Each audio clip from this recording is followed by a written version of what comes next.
Hey guys, tonight we're taking a stroll through the shadowy, incense-scented streets of ancient Persia. Persepolis if you want to sound fancy, or just the place where people got really into baths, if you prefer your history with a dash of sarcasm. The sky is still indigo, stars barely blinking out, and already the city stirs. You're about to experience the waking rituals that kept one of history's greatest civilizations, not only powerful and sophisticated, but surprisingly fresh-smelling, for a people without access to even a single bottle of 3-in-1 body wash. Let's set the scene. You trudge barefoot down cobbled streets, ducking past the occasional camel, careful not to step in yesterday's leftovers. The sound of splashing echoes from behind high walls, punctuated by laughter and the low hum of gossip. Across Persia's sprawling cities and towns, bathhouses, some little more than steamy brick sheds, others architectural marvels, stand ready to welcome both the dust-caked and the status-conscious. The air hangs heavy with wood smoke, baking bread, and the faint but ever-present hint of rosewater. You can practically feel the warmth rolling off the tile floors, and if you listen closely, you'll catch the timeless grumble of someone waiting for hot water. And here's your friendly reality check. However glorious it looks from a distance, you probably wouldn't survive 5 minutes in a real Persian bathhouse. Between the scalding buckets, the bone-chilling drafts, and the social minefield of communal scrubbing, there's a reason ancient Persians took bathing seriously enough to make it a core part of daily life, and even a matter of personal pride. So, before you get comfortable, take a moment to like the video and subscribe, but only if you genuinely enjoy what I do here. And while you're at it, why not post your location and local time? I love seeing just how many time zones are tuning in for a good dose of boring history. Now dim the lights, maybe turn on a fan for that soft background hum, and let's ease into tonight's journey together. You step through the grand wooden doors of a Persian bathhouse, steam billowing around you and soft lamplight shimmering on glazed. The clatter of sandals and hushed conversation fills the air. For ancient Persians, bathing was not just a quick scrub before work. It was a ritual, sometimes hours long, involving hot and cold pools, vigorous massage and exfoliation, with woven mitts rough enough to make even the bravest modern spa-goer flinch. In the corner, an elderly man soaks in a marble tub, eyes closed in bliss, while a younger bather frantically tries to untangle his hair with a comb that's seen better centuries. Here's a mainstream historical fact. Archaeological finds and Persian texts reveal that these bathhouses weren't rare luxuries, but essential urban infrastructure. The Achaemenid kings ordered the construction of elaborate bath complexes wherever they built palaces. Persian law even set aside funds to maintain public baths and ensure every class could keep clean. That's right, cleanliness wasn't just for nobles. Everyone from priests to bakers was expected to show up scrubbed and polished, lest they offend the gods, or worse, their neighbours. As you slide onto a warm bench, the attendant hands you a dish of pungent soap, a blend of ashes, animal fat and herbs that manages to smell simultaneously earthy and suspiciously like last night's stew. You try not to laugh as the boy next to you makes a face, attempting to lather up without losing his dignity or his grip. Quirky tidbit, some bathhouses mixed soap with scented oils, while others went full DIY, letting bathers scrub with sand, clay, or even ground up date pits. It's exfoliation, ancient style, guaranteed to leave your skin raw enough to make you appreciate the gentler modern sponge. Nearby, two women argue over the best time to bathe, before dawn, or just before the midday heat. Their debate is serious business. In Persia, the timing of your bath said something about your social standing and sense of decorum. Did you bathe before prayers or after the market? Did you dare to skip a day? Historians still argue whether morning bathers were more virtuous or just early risers with cold feet. No one lingers in the hottest pool for too long, but the bravest might attempt a cold plunge to tighten the skin and show off their constitution. There's always one guy, there's always one who claims to love the icy water and inevitably emerges shivering, teeth chattering, declaring it's invigorating. As dawn fully breaks, you notice the subtle choreography of the bathhouse.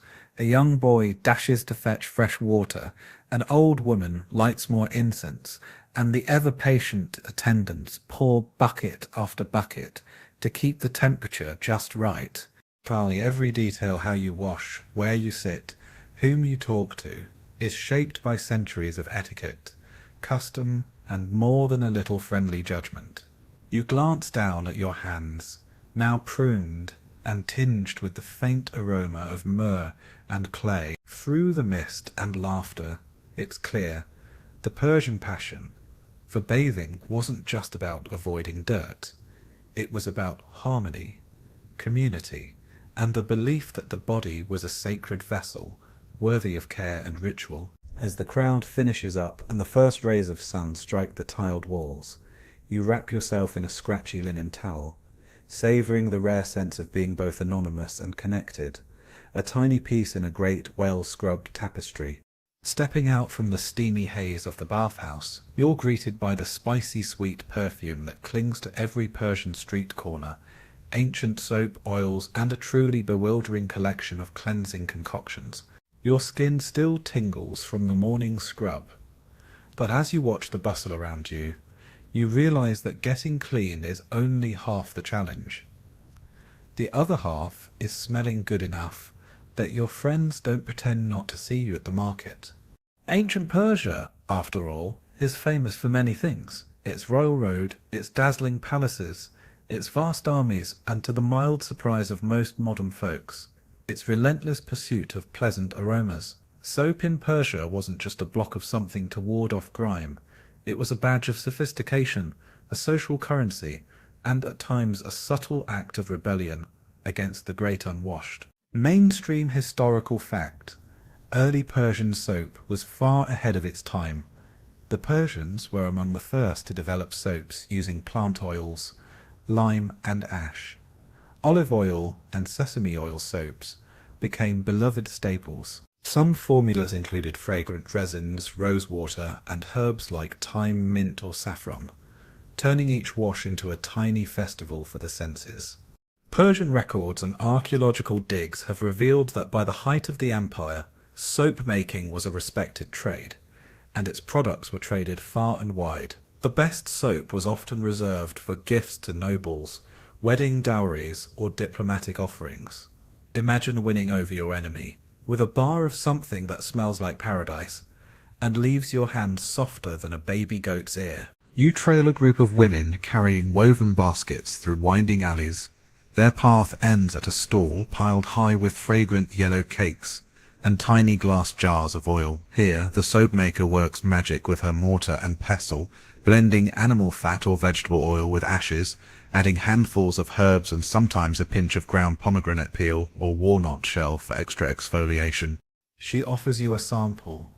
Warning: don't eat it, even if it does smell better than dinner. Quirky tidbit: some Persian soaps were famous for their odd, almost mystical qualities. One type would turn from hard cake to creamy foam with just a splash of water, no easy feat without modern chemistry. There was a prized black soap made with burnt fig and licorice root that promised not only to cleanse, but to ward off evil spirits. And for those who craved a challenge, soaps laced with salt or vinegar were advertised to purify even the laziest bather. Just don't get them in your eyes, or you'll be cursing in 3 languages. As you stroll past perfumeries, you catch the scent of rose attar drifting on the air. Perfumed oils are everywhere, worn on the wrists, massaged into hair, even dabbed on laundry for good luck.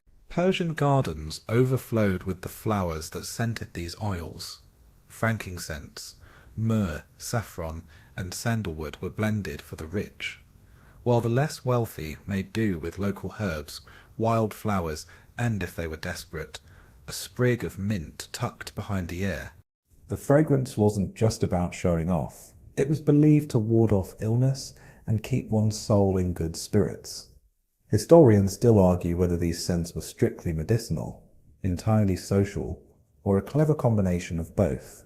Were you really protected from plague by rubbing your body in saffron oil, or just less likely to be shunned by your neighbours? Maybe both. The truth, as usual, lingers somewhere between health and habit. You find yourself in a bustling home, watching as a mother instructs her daughter in the art of layering scents, using one oil for hair, another for the body, a third for the feet, and so on. It's an aromatic ritual, repeated at sunrise and sunset, meant to lift the spirits and send the day's worries running. Even the family pets get a quick pat down with mint leaves or a dab of jasmine oil on their collar. Ancient Persian cats, it turns out, were as pampered as their owners. Fringe tidbit. There's a tale passed around the bazaars of a Persian merchant who became so obsessed with finding the perfect scent that he lost track of his camel for 3 days, only to discover it basking in a pile of spilled rose petals, possibly the best-smelling camel in history, if not the most reliable. The lesson? In Persia, you could misplace your fortune, your shoes or your dignity, but never your soap or your bottle of perfume. You spend the afternoon surrounded by endless options. Tiny jars of sandalwood, clay pots of musk, bottles of ambergris oil, which, fun fact, is made from whale secretions, though no one ever likes to talk about it. Each scent has a purpose: to attract, to protect, to honor the gods, or just to cover up the results of a day spent under the Persian sun. As the sun dips low and the day cools, you realize that beneath the grandeur and glory, ancient Persia was a world stitched together by little luxuries. Every splash, every scrub, every cloud of scent was part of a greater philosophy, that the pursuit of cleanliness and beauty was both an art and a duty, a fragrant thread connecting one generation to the next, lingering long after the last whiff of myrrh has faded from the air. You find yourself wandering beyond the market stalls, away from the perfumed clouds and soap makers, toward the real engine of Persian cleanliness, water. In ancient Persia, access to fresh, flowing water was more than a luxury. It was a civic obsession, a symbol of prosperity, and if you believe the old poets, the mark of a truly civilized people. You step carefully along stone channels that snake through gardens and courtyards, hearing the gurgle of hidden rivers beneath your feet. This is the secret heart of hygiene, one that kept Persia thriving, even when the desert sun blazed and the winds carried sand for miles. Mainstream historical fact: the Persians engineered some of the world's earliest and most sophisticated water systems. The Qanat network, underground aqueducts bored through earth and stone, brought fresh mountain water to cities, fields and palaces, hundreds of miles from its source. This ingenious feat made clean water accessible for bathing, drinking, cooking, and yes, a whole lot of laundry. Royal wells and cisterns were constructed in every town worth its salt, and there was a lot of salt. Just ask anyone who's washed their hands with Persian black soap. The greatest cities, Persepolis and Susa, pulsed with fountains and pools that seemed to defy the desert itself. You stop to rest beside a broad basin where a woman draws water for her family. She lowers a clay jug with the skill of a circus performer, never spilling a drop, and pours the cool, sweet liquid into a line of smaller jars. She smiles and waves you over. "Clean water, clean body, clean heart," she says. A phrase repeated across Persia, like a proverb, or perhaps a warning to anyone considering skipping their weekly bath. Fringe tidbit: it wasn't just about quantity, but quality. Some noble households filtered water through layers of charcoal, sand, or even pomegranate shells, claiming it improved both taste and health. You pass a courtyard where men pour water over piles of fragrant rose petals, a DIY purifier, and a kind of air freshener, all in one. In other quarters, water was left to sit in wide, shallow bowls overnight, the morning's dew believed to imbue it with magical cleansing powers. You try a sip and decide, at the very least, it's colder than anything else around. As you follow the flow of water deeper into the city, you notice just how much of daily life revolves around its careful management. Children carry pails from the communal well, laughing and splashing as they go. Bakers rinse their hands before kneading dough. Weavers soak fibers to soften them for intricate patterns. Priests purify themselves before temple rituals. The sound of flowing water is everywhere, a low, constant music that gives the city its rhythm. Historians still argue over just how widespread Qanat technology was, and who deserves credit for its invention.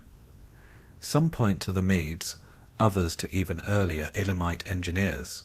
What's certain is that without it, much of ancient Persia would have been little more than dust and dreams. The knowledge spread as far as Egypt, India, and beyond. Proof that when it comes to water, imitation really is the sincerest form of flattery. You visit the royal garden where waterworks become art. Slender rills channel streams into lily-filled pools, while elaborate fountains dance under the watchful gaze of stone lions. The air is cooler here, scented with mint and a sharp green tang of willow. A gardener invites you to help sweep the channels clear of debris, a daily chore that keeps everything flowing smoothly.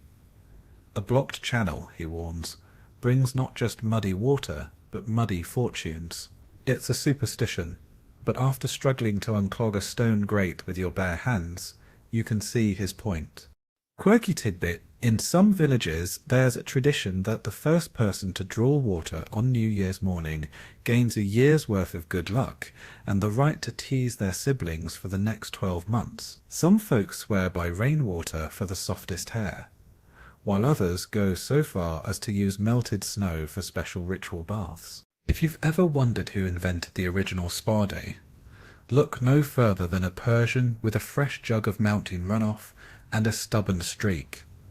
Night falls, and lanterns reflect in rippling pools as the city prepares for sleep. You hear a final round of splashing and laughter as families finish their nightly washing. Even the cats are encouraged to drink from the cleanest basins. After all, in Persia, everyone's entitled to a bit of luxury. As you retreat to your own bedroll, the cool taste of fresh water lingers, a simple pleasure made possible by centuries of clever engineering, careful stewardship, and more than a little water worship. You realize as you drift towards sleep that Persian hygiene wasn't just about fighting grime. It was a philosophy, a belief that purity in water led to purity in life, and that even in a land of deserts, every drop could be made to count. As the sun edges higher and morning light glimmers off every mosaic tile and polished metal dish, you find yourself entering the private domain of Persian hair care and head. In a culture that prized order, beauty, and a touch of theatrical flair, your hair was much more than a means to keep your head warm. It was a living banner of health, identity, and if you played your cards right, social status that could outshine even the brightest lapis pendant. Mainstream historical fact, the Persians, especially during the Achaemenid era, cultivated a love affair with hair, but went well beyond a weekly comb-through. Men and women alike oiled, braided, and styled their locks with obsessive care. Hair was an emblem of personal pride, its grooming woven into religious rituals, military traditions, and court etiquette. Long beards and flowing hair for men, adorned with rings and bands, symbolized strength and nobility. Women's hair was equally celebrated, often grown long and then wound up in elaborate knots or left cascade over shoulders for festivals. You join a household in the midst of its daily preparations.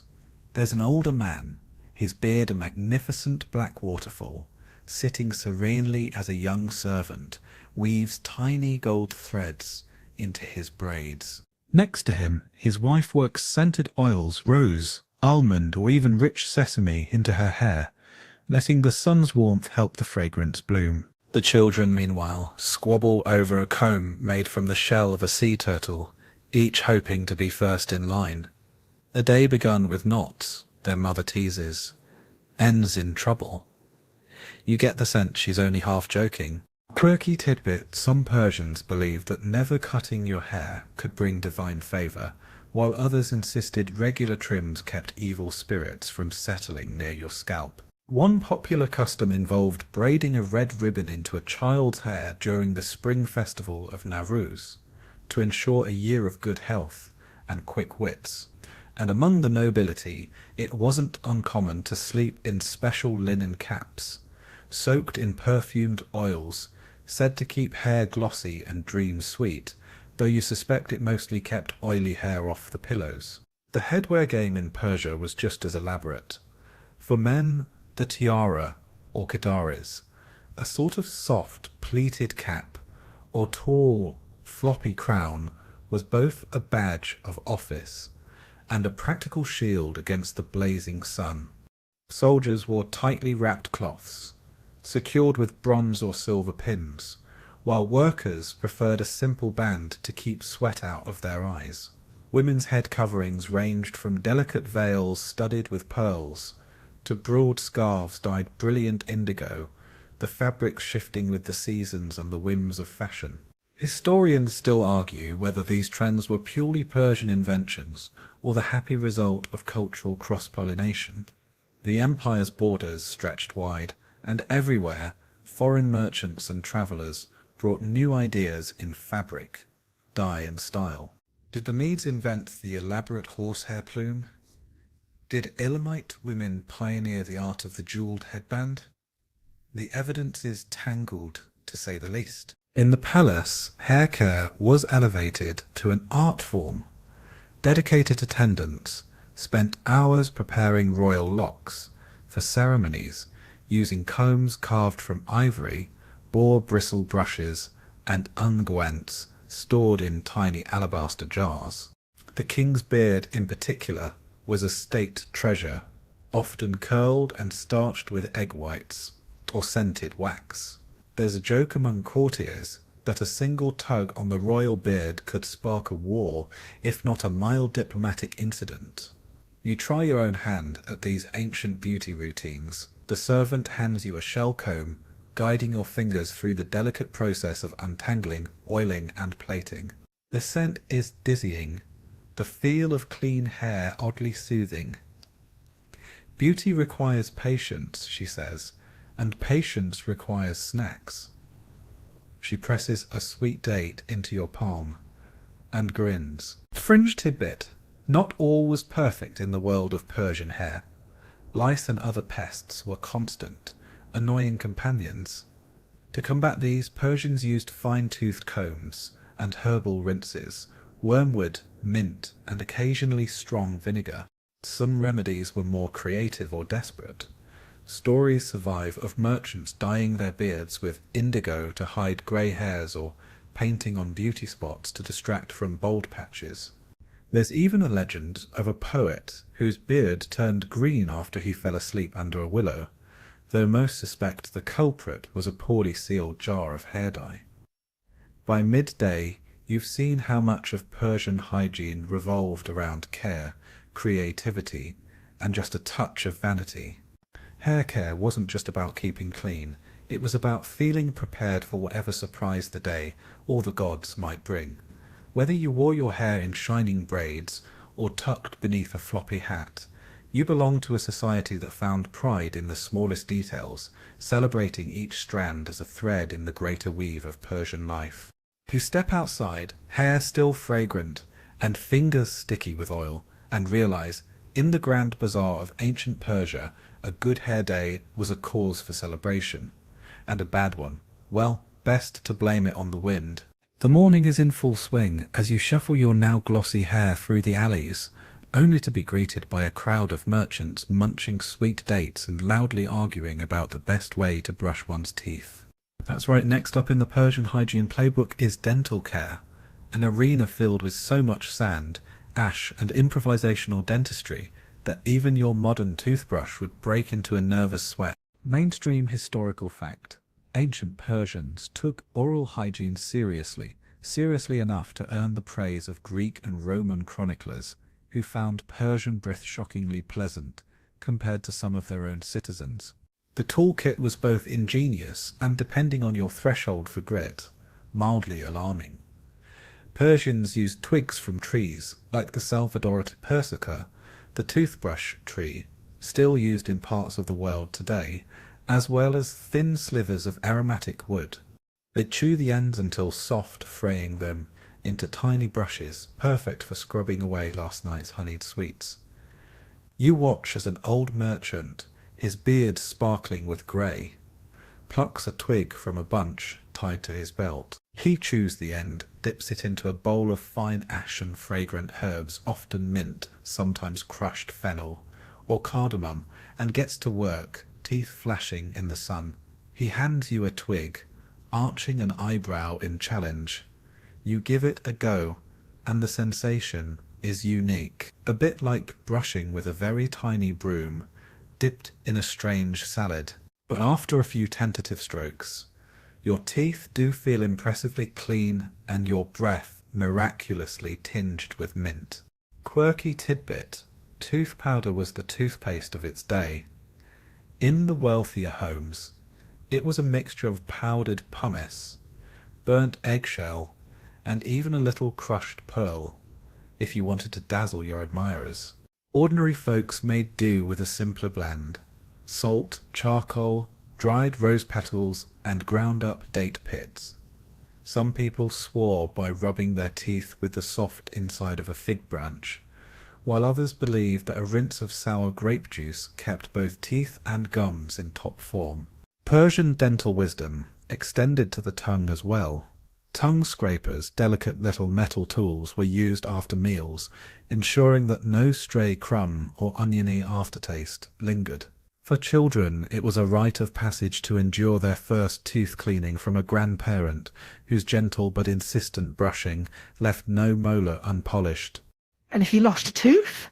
There are charms for that too. Bury it in the garden for luck, or wrap it in a red cloth and toss it into the river, whispering a wish for strong, healthy teeth to grow in its place. Historians still argue whether the Persian devotion to clean mouths was born from medical insight or simple social etiquette. Was it about keeping illness at bay, or avoiding the embarrassment of dragon breath during royal audiences? Probably a bit of both. The connection between oral health and overall well-being was recognized even then. Though nobody knew about bacteria, everyone knew the pain of a bad tooth, and a sparkling smile could open more doors than a royal signet ring. You stroll the bustling market, noting stalls selling little jars of tooth salt and packets of dried mint leaves. Some enterprising vendors offer tooth-staining dyes in deep reds and blacks, favoured by warriors and poets alike. Proof that a little vanity found its way even into the bathroom. If your gums bled, there was a remedy for that too. Rinse with salted pomegranate peel, or chew a sliver of licorice root. For a toothache, a poultice of crushed garlic, onion and honey would be packed around the offending tooth, followed by a stern warning not to bite down until the pain faded or the poultice did. Fringe tidbit: there are old jokes about Persian magicians who could charm a snake with a whistle, or charm a cavity with a song. Some believed in reciting short verses or prayers while cleaning to drive away the spirits of decay. And if all else failed, a quick sip of strong wine or a nibble on raw clove was said to banish the worst breath, if not your memory of last night's dinner. Your adventure in ancient dental care wraps up as a gaggle of children gather round, each clutching their own twig or homemade scraper, practicing their technique on a shared pomegranate. You realise with a wry smile that even across the centuries, nothing unites people quite like the quest for fresh breath and the shared trauma of the family dentist. You leave the market with a mouth tingling from mint and ash, your appreciation for modern toothpaste and dental insurance at an all-time high. But you can't help admiring the cleverness and dedication of the Persians, who managed to keep their smiles bright and their breath bearable in a world before floss or fluoride, proving once again that good hygiene, much like history itself, is always a work in progress. You head down a lively boulevard, teeth feeling scrubbed within an inch of their lives, only to be swept up in a cloud of dazzling scents. This is the fragrant epicenter of ancient Persia, where aromatics and body perfumes weren't just a luxury, but a cultural imperative, and the line between smelling wonderful and conducting a minor chemical experiment was blurrier than the border between Median and Persian hat. Mainstream historical fact. Ancient Persia was renowned throughout the ancient world for its mastery of perfumes and aromatics. Their gardens overflowed with roses, lilies, jasmine, and narcissus, which were harvested at dawn and distilled into oils using clay alembics. Myrrh, frankincense, sandalwood, and saffron found their way into everything from sacred rituals to royal banquets, but nowhere were they more at home than on the bodies and clothing of the Persian people. You find yourself swept along by a small crowd into a shop stuffed with tiny vials and glazed jars. The perfumer, a woman whose robes are more colourful than a springtime orchard, waves a fan to scatter rosewater through the air. Her fingers are stained gold with saffron, and her smile is mischievous as she offers you a dab of amber oil for your wrists. The aroma is rich, smoky, and oddly comforting, like the memory of a festival that you're sure you've never attended. Quirky tidbit: Persian perfumes were sometimes so strong that visitors wrote about scented breezes trailing from palace doors for blocks. There was even a fashion for scented coins and perfumed ink. Imagine receiving a letter that still smells of lilies after weeks on the road. Some say the most luxurious baths ended with a drizzle of rosewater poured over the bather's head, or a cloud of sandalwood smoke wafted through the changing room. And for those who couldn't afford imported spices, a handful of dried mint or basil tucked into a belt or turban could serve as both cologne and bug repellent. You watch as the perfumer grinds dried flowers and spices, mixing them with oil and resin over a low flame. She explains that every family had its own signature blend, a secret recipe handed down from mother to daughter or father to son, adjusted for season, celebration, or scandal. Rich families kept their formulas guarded like a state secret. A perfumer who betrayed a family's scent could find herself blacklisted from the best parties, or worse, the monthly bathhouse gossip sessions. Historians still argue whether the perfume craze was practical, spiritual, or just good business. Certainly the air of the Persian court was as fragrant as it was political. Lavish gifts of oil, incense, and scented wine often sealed treaties or soothed old feuds. It's even said that a visiting Greek ambassador fainted after standing too close to King Darius's perfumed throne, though some suggest he just didn't pace himself on the honeyed wine. You notice the shop's apprentices filling tiny clay pots with paste made from rose petals and ground cinnamon, a combination used for everything from softening calloused hands to freshening breath. There are even perfumes to be worn on the soles of your feet, so that every step brings happiness. As the perfumer puts it, you try a little yourself, and your shoes squeak with every step, sending wafts of jasmine through the air, and making everyone within sniffing distance a little more cheerful. Fringe tidbit: there was a peculiar tradition at certain Persian festivals. Groups of friends would swap their signature scents for a day, just to confuse their rivals and test each other's sense of smell. The loser had to buy everyone a round of almond cakes and pay a forfeit by reciting a sappy poem about spring. Apparently nothing stings quite like being accused of smelling like your own mother-in-law. As afternoon fades, you realize how every corner of Persian life was touched by the love of fragrance. Soldiers carried sachets of mint in their armor for courage. Scholars burned myrrh to clear the mind before an exam. Newlyweds wore matching oils as a symbol of unity. Children learned early to mix perfumes from kitchen scraps and garden gleanings, creating clouds of scent that sometimes left even the most tolerant parents begging for a breeze. The final stop brings you to a temple, where priests waft incense through sunbeams, and the congregation breathes in as though drawing down blessings with every fragrant wisp. Whether sacred or social, medicinal or mischievous, aromatics were as essential to the Persians as bread, water, and a good story. You leave the shop, hands slick with oil, and heart lifted by laughter and the dizzy swirl of sound. The lesson lingers in ancient Persia. To be clean was to be fragrant, and to be fragrant was to be remembered, sometimes for a lifetime, sometimes just until the next street festival sent your signature blend sailing off into the starry night. After your aromatic adventure through the bustling market, you find yourself drawn toward the heart of Persian luxury, the royal baths. These are not just places for a quick rinse, they're architectural marvels, sanctuaries of both hygiene and hierarchy, and arenas where the politics of scrubbing could get more cutthroat than a royal council meeting. You feel a little thrill as you approach the palace walls, half expecting to be stopped for not having the correct sandal colour, but a kindly servant waves you through. Everyone is welcome to the bath, though not everyone gets the royal soap, he whispers with a wink. Mainstream historical fact. The Persian royal baths were legendary for their size, splendour and innovations. These baths included heated floors, thanks to underground furnaces called hypercops, marble pools and cleverly designed domed ceilings to capture steam and drip it gently back down. The king's bath might feature mosaics depicting lions or mythical creatures, the walls studded with polished lapis and gleaming gold. Private cubicles allowed the royal family privacy, but even so, bathing was often a social event, a place where politics mixed with perfumed steam.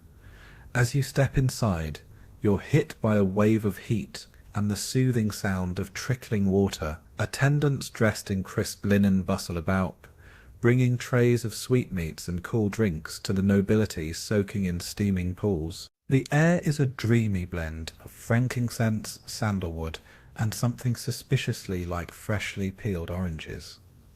You can't help but marvel at the sheer scale vaulted ceilings high above, steam swirling in lazy spirals, and sunlight filtering through tiny stained glass windows.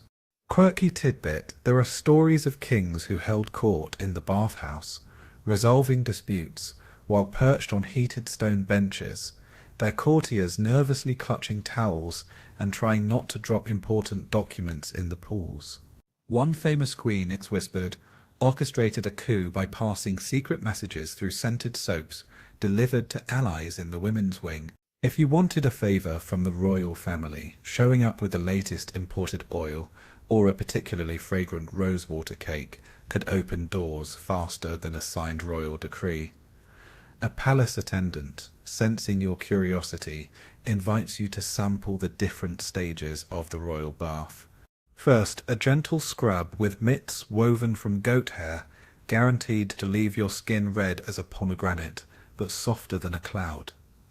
Then, a rinse with water perfumed by marigold petals and saffron. You marvel at the smooth coordination of the attendants, who move with the precision of seasoned generals, ensuring each guest is washed, rinsed and serenaded with polite small talk. Historians still argue whether these elaborate bathing rituals were purely about hygiene or a means for the royalty to display their power and taste. Some suggest the baths were an extension of the throne room, a place to size up rivals, share secrets, and ensure that nobody had an advantage, at least not when it came to cleanliness. Others point out that royal bathing was an important religious act, tied to Zoroastrian ideals of purity and order.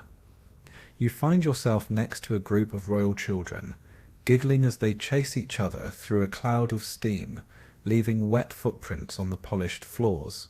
Their tutor supervises, explaining how even princes and princesses are taught to cleanse themselves properly, to honour the gods and respect their bodies.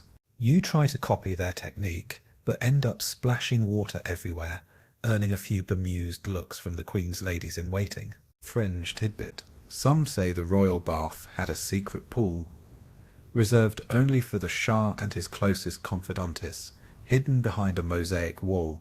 Its waters were said to be cooled with snow, brought down from distant mountains, an impossible luxury that must have felt like bathing in the breath of the gods. On festival days, the pools glowed with floating lanterns, and guests sipped rose sherbet while musicians played softly in the background. To be invited to one of these midnight soaks was the ultimate mark of favour, or so the gossip goes. You linger, letting the heat and perfumed steam loosen muscles and worries alike. As the afternoon wanes, the palace's bathhouse slowly empties. Nobles don intricately embroidered robes and head for the banquet hall, faces glowing and hair gleaming with fragrant oil. Even the lowest servant is allowed a quick soak before returning to work, a small gesture that keeps the palace running smoothly and everyone at least temporarily on their best behaviour. As you leave the royal bath, feet tingling and skin radiant, you're struck by the Persian belief that cleanliness truly was next to godliness. In this world of marble and steam, every ritual, every scrub, every drop of rosewater was both a celebration of the senses and a careful step in the grand choreography of royal life. A choreography you're now just clean enough to appreciate. Refreshed and slightly dazed from your royal bathhouse adventure, you wander into the next phase of your Persian hygiene odyssey, the art, and sometimes agony, of shaving, plucking, and managing every stray hair with obsessive precision. In ancient Persia, grooming wasn't just a personal habit, it was a social expectation, a political statement, and at times a painful rite of passage that proved you were a civilized member of the empire. Mainstream historical fact: both Persian men and women were known for their meticulous grooming habits. Archaeological finds and ancient texts reveal tweezers, razors made of bronze or copper, tiny scissors, and even curious curved knives designed for the exacting task of beard and body hair maintenance. For Persian men, a well-groomed beard was a sign of dignity, strength, and social rank.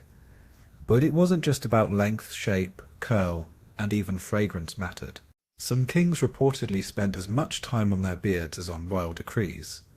Perhaps a reason the empire lasted so long, without anyone daring to mention split ends.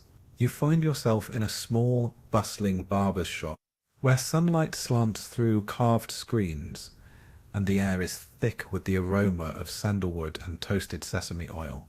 The barber, a man with the steadiest hands you've ever seen, sits you down and examines your face with a kind of artistic scrutiny, as if considering a new marble statue. He offers you a choice: the warrior's shave, a quick tidy-up, the scholar's trim, neatly defined edges and thoughtful sideburns, or the noble's full treatment, an experience that includes a face massage and a cup of rosewater tea. Naturally, you opt for the noble route when in Persia, after all. First, your face is steamed with a hot cloth scented with mint and basil. Then the barber mixes a paste from almond oil and powdered lentils, spreading it across your cheeks and jaw. He sharpens his razor, a curved bronze blade, on a leather strop, the rhythmic scraping sound oddly soothing and slightly terrifying. With swift, expert strokes, he shaves away the stubble, pausing now and then to check his work or offer a wry comment about the wisdom of Persian poets and the foolishness of those who let their beards grow wild. Quirky tidbit: eyebrows were another Persian obsession.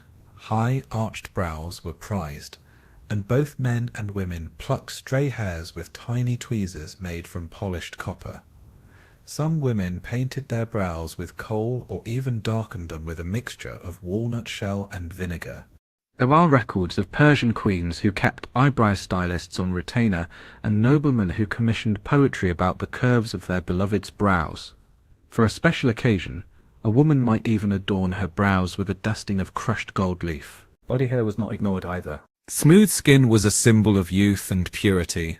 Men often shaved their arms and torsos, while women used sugar paste or sticky tree resins to remove hair from their legs and underarms, a process that, judging by your own attempt, required more bravery than a battlefield charge. For those less willing to endure pain, a mixture of milk and vinegar was said to discourage new growth, though results were probably more placebo than potion.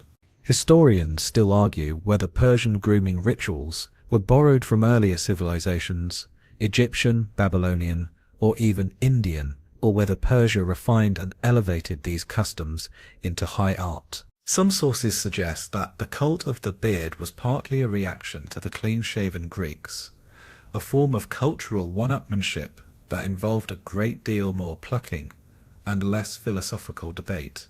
You watch as the barber demonstrates another staple, the scented beard oil, made from a blend of saffron, rose petals, and musk.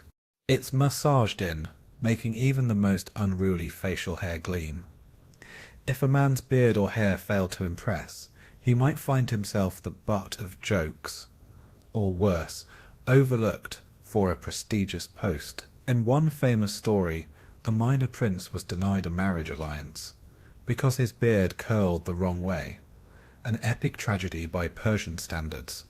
When you stripped it, there was a playful superstition that if a barber nicked you while shaving, he owed you a free cake or a drink as children giggled about the first beard, a thin, scraggly line that boys flaunted like medals, and the family's first razor was often passed down for generations, accompanied by exaggerated stories of its magical sharpness.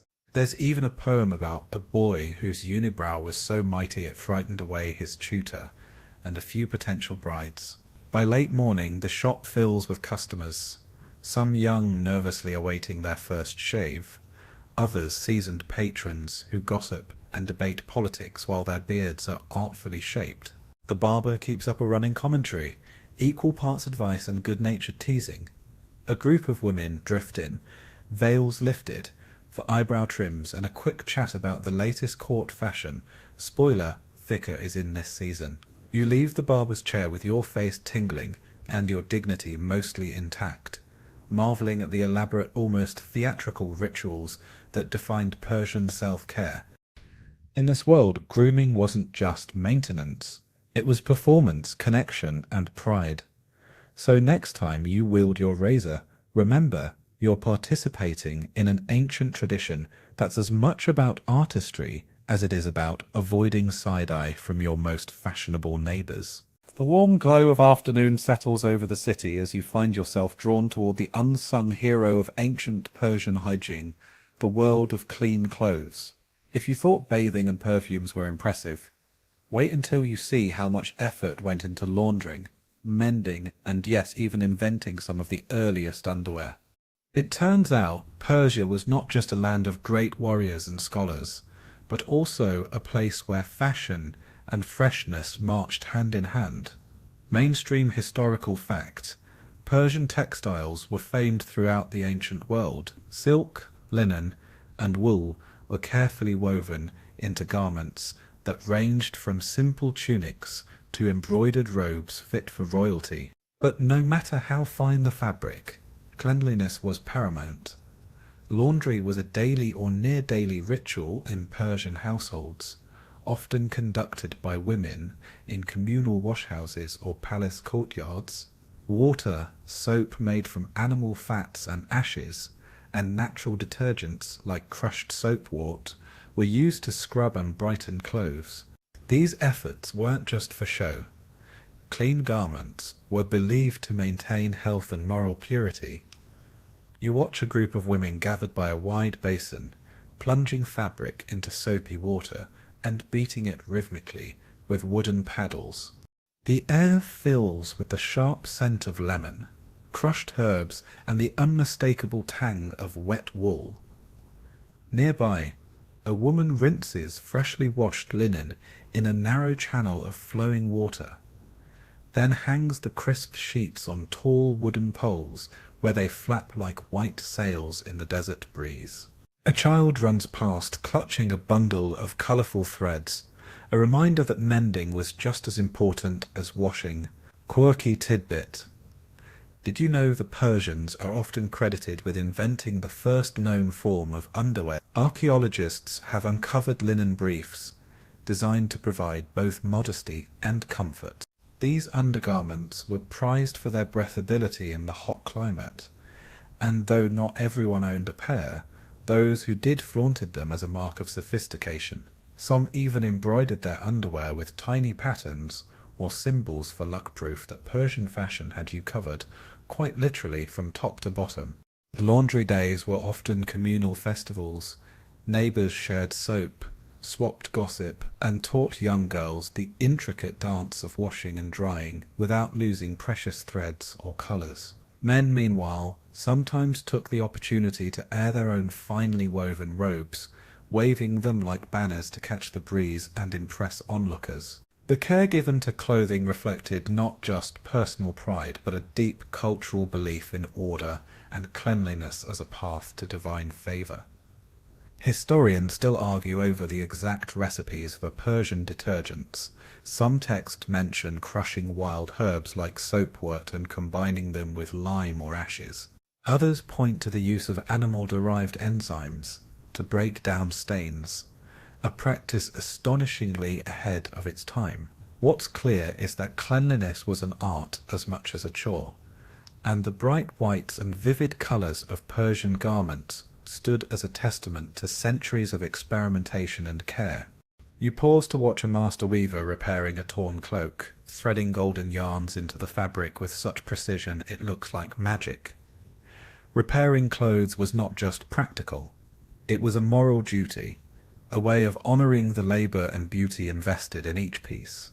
There's a proverb that a torn garment is a torn spirit, and Persian households took the message seriously, often passing down treasured clothes for generations. Fringe tidbit: some stories tell of royal laundry days where palace servants competed to produce the brightest whites and most fragrant linens. The winning team might be rewarded with sweets or extra rest, though losing could mean a week of scrubbing palace floors, a fate almost worse than public embarrassment.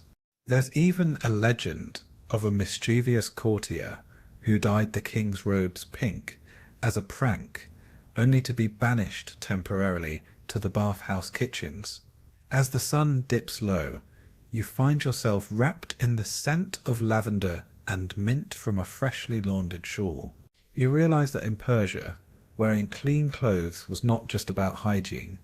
It was a declaration of identity, respect, and connection to a grand tradition that stitched together family, community, and in the Grand Bazaar, you see merchants selling bundles of dyed wool, bolts of shimmering silk, and fragrant sachets meant for drawers and wardrobes. The colours and textures are dazzling, but it's the ritual of washing and caring for these treasures that truly brings them to life. You leave the market carrying a small packet of dried lavender, its calming scent a reminder that the Persian pursuit of cleanliness was as much about nurturing the soul as it was about scrubbing away the dust of the day. And as you stroll home, you think, if your clothes are the armour you wear into the world, then the Persian laundry ritual was their forging, a careful, loving process that made every day a fresh start. The sun is climbing higher now, and with the warmth comes an inevitable truth. Everyone needs a place to, do their business. Ancient Persia, it turns out, was as concerned with toilets and waste as it was with perfumes and poetry. But as you'll soon discover, Persian toilets were far from the simple holes in the ground that you might imagine. They were carefully designed spaces, bound by etiquette, engineering, and some surprisingly sophisticated waste management systems. Mainstream historical fact: archaeological digs in sites like Persepolis and Pasargadae have revealed early examples of plumbing systems in toilet facilities that would impress even some modern cities. Modern toilets often consisted of small rooms with stone or wooden seats carved to fit comfortably, positioned over drainage channels connected to canals or open sewers. Waste was carried away by running water, sometimes filtered through gravel or vegetation to reduce odour and contamination. These innovations were crucial in densely populated urban centres and palace complexes.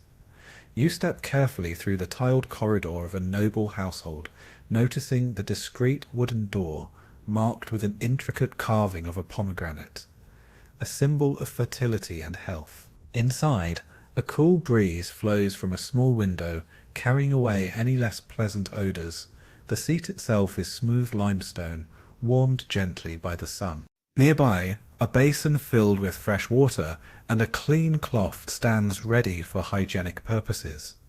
Yes, the Persians were among the first to practice early forms of washing, after using the toilet, a custom that was both practical and ritualistic. Quirky tidbit: in some Persian homes, toilets were even decorated with poetry or humorous inscriptions, little reminders to keep clean and remember one's manners.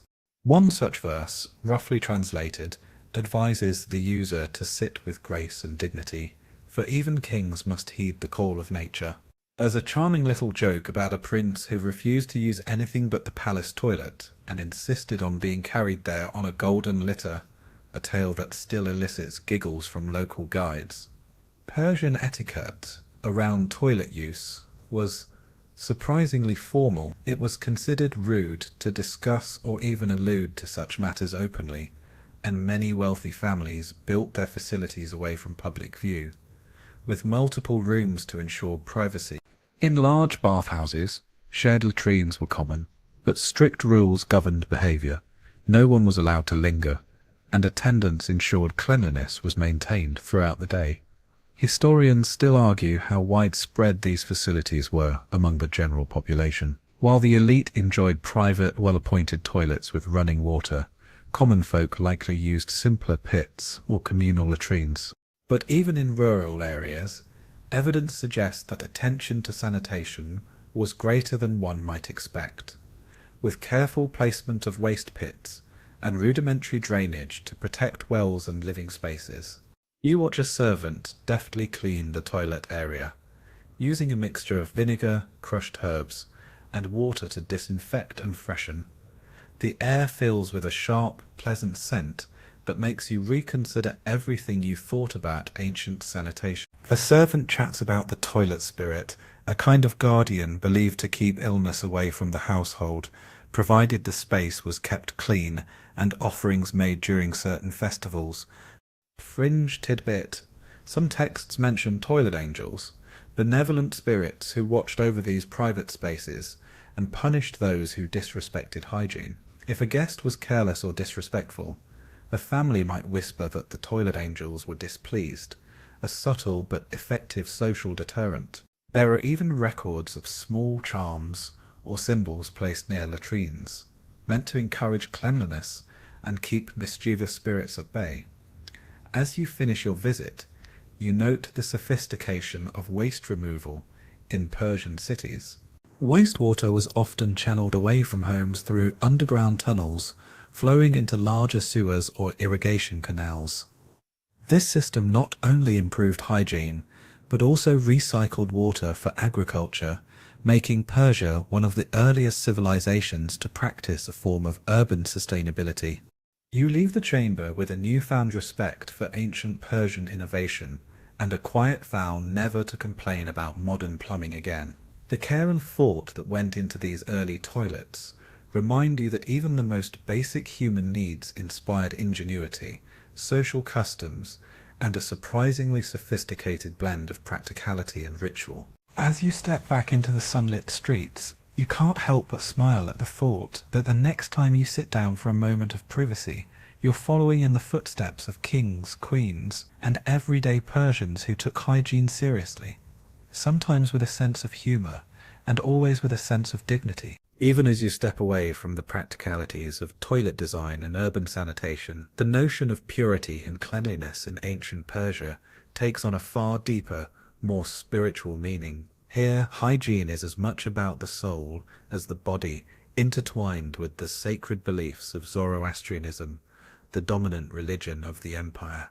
You enter a realm where washing is not just for health or comfort, but a sacred act of cleansing the self from impurity, both physical and metaphysical. Mainstream historical fact: Zoroastrianism emphasized the concept of ritual purity and pollution, which governed many aspects of daily life, including hygiene practices.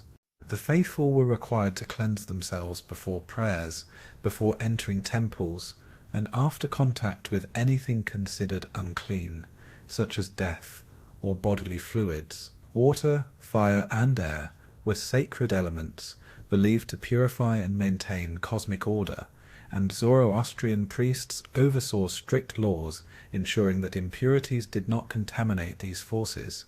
Public and private washing facilities were designed to facilitate these rites, making cleanliness a divine responsibility. You find yourself at the entrance to a fire temple, its walls glowing with the soft light of eternal flames. Outside, Zoroastrian priests dressed in white robes and tassels perform ablutions in pools fed by clean mountain water. The air is filled with the scent of burning sandalwood and fresh herbs, each flame flicker symbolizing light and life.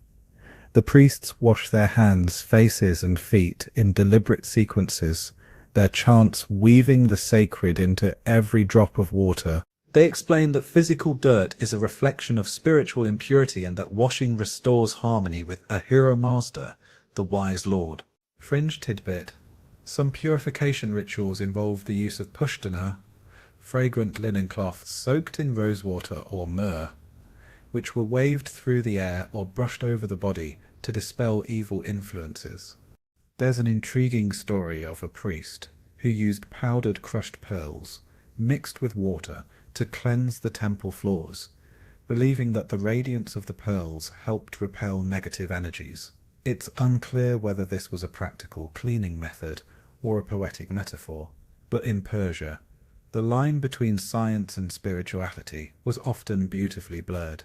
You watch as a family approaches the temple, preparing for a purification ceremony. They pause before the water basin, washing their hands and feet with reverence, then sprinkle themselves lightly with water, murmuring prayers taught from childhood. Even children participate, learning that cleanliness honors not only the body, but the earth, the fire, and the spirits who watch over all living things. Historians still argue about how rigorously these purification laws were enforced across different regions and classes. While the priestly elite may have followed strict codes, some evidence suggests that in rural or frontier areas, customs were adapted or simplified. Yet the underlying principle that cleanliness is inseparable from holiness remained a powerful force shaping Persian culture for centuries. Your journey leads you to a quiet courtyard where the faithful prepare for the Nine, a ritual bath performed before major festivals. The bath is slow and deliberate, involving multiple stages of washing with fragrant oils, herbal scrubs, and cool water. Each act is accompanied by recitations from the Avesta, the sacred Zoroastrian texts, which emphasize the restoration of purity and the renewal of one's commitment to the cosmic order. Quirky tidbit. It's said that some priests kept tiny purity flutes, delicate reed instruments that they played during bathing rituals to chase away evil spirits through sound. There are also tales of specially trained purity dogs that could detect unclean objects or people, much like modern sniffer dogs, though this may be more myth than fact. Still, the stories capture the Persian imagination's mix of humor and reverence for the sacred. As the sun dips lower, you notice the meticulous care given to water itself. Rivers were guarded against pollution, and waste was carefully managed to keep waterways pure, a necessity for both hygiene and religious observance. Sacred fires, which were never allowed to go out, were tended with similar devotion, their flames symbolizing the eternal light of truth and purity. You leave the temple grounds with a renewed sense of how deeply intertwined hygiene and spirituality were in Persia. Cleansing was not just a practical act, but a sacred ritual, a daily reminder that the body and soul must be kept in balance. The Persians understood that washing away dirt was also washing away chaos, making space for order, light, and life. As you walk back through the bustling city streets, the last light of day casting long shadows over the stone, you carry with you the gentle wisdom of a culture that saw hygiene not just as cleanliness, but as holiness, a lesson as refreshing as the cool mountain waters that sustained it. The morning light spills into the bustling marketplace, where the scents of fresh herbs, spices, and roasted meats mingle with the murmur of haggling voices. Here, hygiene takes on a lively, practical dimension woven into the rhythms of daily life. Keeping food fresh, safe, and appealing wasn't just about taste, it was about survival. In ancient Persia, marketplace hygiene was both a science and a dance, where merchants, buyers, and city officials played their parts to keep the empire fed and healthy. Mainstream historical fact: Persian markets were meticulously organized, with designated areas for different goods, meat, fish, vegetables, grains, and strict regulations to prevent contamination. Water channels ran through parts of the bazaar, used for washing produce and rinsing utensils. Meat sellers often displayed their wares on raised platforms to avoid contact with dirt or pests. Authorities appointed inspectors who ensured that sellers adhered hygiene standards, penalizing those who sold spoiled goods or failed to maintain clean stalls. These early food safety measures contributed to the empire's impressive longevity and public health. You watch a butcher expertly slice cuts of lamb, his knives flashing in the sunlight, while his assistant sprays a mixture of vinegar and crushed herbs over the meat to deter flies and slow spoilage. Nearby, a vegetable vendor carefully rinses leafy greens in a basin of running water, while another seller wraps fresh bread in cloth to keep it from drying out. Children dart between stalls, their laughter mingling with the calls of merchants hawking fragrant spices. Quirky tidbit: some merchants used surprisingly inventive methods to keep their stalls clean and fresh. One fishmonger you encounter swears by spreading crushed mint leaves under his trays to mask the smell of the catch, a technique so effective that it attracted customers more than the fish itself. Another vendor offers smoke screens, small bundles of aromatic wood burned near produce to repel pests. There's also talk of market witches, women reputed to bless or curse stalls with rituals that ensured good business and protection from spoilage. The use of herbs and natural preservatives was common. Salt and vinegar were prized for their ability to extend the life of food, while dried spices like cinnamon, cumin, and coriander served dual roles as flavor enhancers and antimicrobial agents. You notice baskets of dried lavender and thyme hanging like fragrant chandeliers, their scents mixing with the buzz of activity. A woman sells jars of honey mixed with garlic and black pepper, a popular remedy for stomach ailments and a natural preservative. Historians still argue about how effective these ancient methods were at preventing foodborne illness. Some suggest that Persia's sophisticated storage techniques like underground cellars and cool water cisterns played a larger role, while others credit the widespread use of herbs and spices for masking spoilage and killing bacteria. Regardless, it's clear that hygiene in the market was taken seriously, with sellers and buyers alike understanding that cleanliness could mean the difference between health and sickness. You wander into a tea stall, where a merchant expertly brews infusions of rose petals, saffron, and mint, each cup promising both refreshment and medicinal benefit. Tea drinking, as you learn, was itself a ritual of cleanliness, a moment to cleanse the palate, soothe the stomach, and socialize. Customers sip their fragrant brews, sharing stories and advice about which herbs to use for coughs, fevers, or digestive troubles. Fringe tidbit: some market legends tell of a mysterious cleansing spice known only to a handful of families that could purify water and heal minor wounds. It was said to be so potent that thieves would avoid markets where it was sold for fear of being detected by its sharp, cleansing scent. Whether fact or folklore, the spice remains a tantalizing part of Persian market lore, sparking curiosity and debate among historians and herbalists alike. The afternoon brings a parade of city officials inspecting the stalls. Dressed in finely woven robes and carrying scales and ledgers, they check weights, cleanliness, and the quality of goods. Sellers smile nervously but nod in respect. This is a system that ensured fairness and public safety well before government health departments were a thing. You notice a small crowd gather as an official publicly fines a vendor selling spoiled dates. The vendor's protests drowned out by the cheers of customers relieved to know their food is safe. As the sun begins to dip, you find yourself sitting with a group of merchants, sharing sweetmeats and spiced tea, discussing the challenges of keeping food fresh in a hot climate. One vendor offers you a taste of preserved fig paste, while another boasts of drying techniques that keep herbs potent through the driest summers. The conversation is as much about survival as commerce, a reminder that hygiene and food were never separate matters in Persian life. You leave the market with your senses tingling, the scents, sights and sounds, a vivid testament to the importance of hygiene in daily Persian existence. It's clear that the empire's success owed much to these practical rituals, where cleanliness and care kept both stomachs and communities healthy. As twilight falls, you carry with you the lively spirit of the bazaar, and the quiet wisdom that cleanliness, whether of body, clothes or food, is a thread woven deeply into the fabric of civilization. The sun begins its slow descent, casting long shadows across the city as you make your way toward the clinics and healing houses scattered throughout ancient Persia.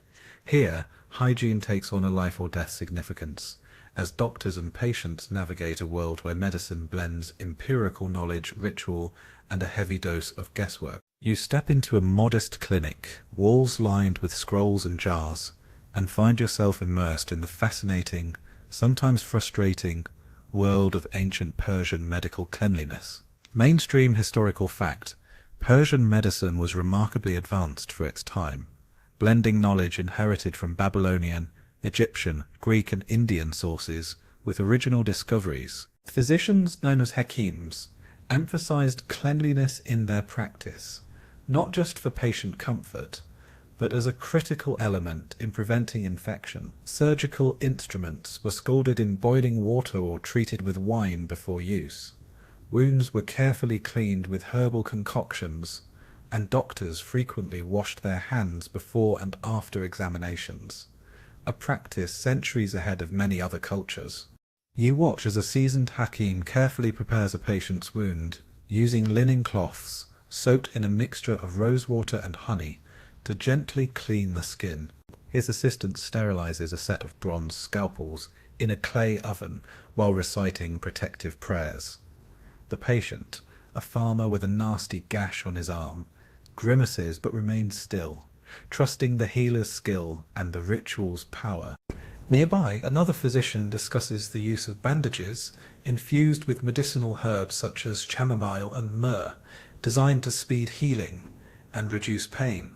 Quirky tidbit: some Persian doctors were famous for their unusual remedies and hygiene rituals. There are stories of a hakim who insisted on washing his hands in goat's milk before every patient, believing it purified both his body and spirit. Others used animal dung as poultices. Certain types were thought to have antiseptic properties, though this might explain some of the more colourful infections reported. Some physicians also burned aromatic herbs to cleanse the air of bad vapours, a practice that echoes today's use of disinfectants and air purifiers. The clinic bustles with activity. Apprentices grind herbs into powders, patients recline on woven mats, waiting their turn, and the air hums with the scent of mint, cinnamon, and camphor. Hygiene extends beyond patients to the physicians themselves.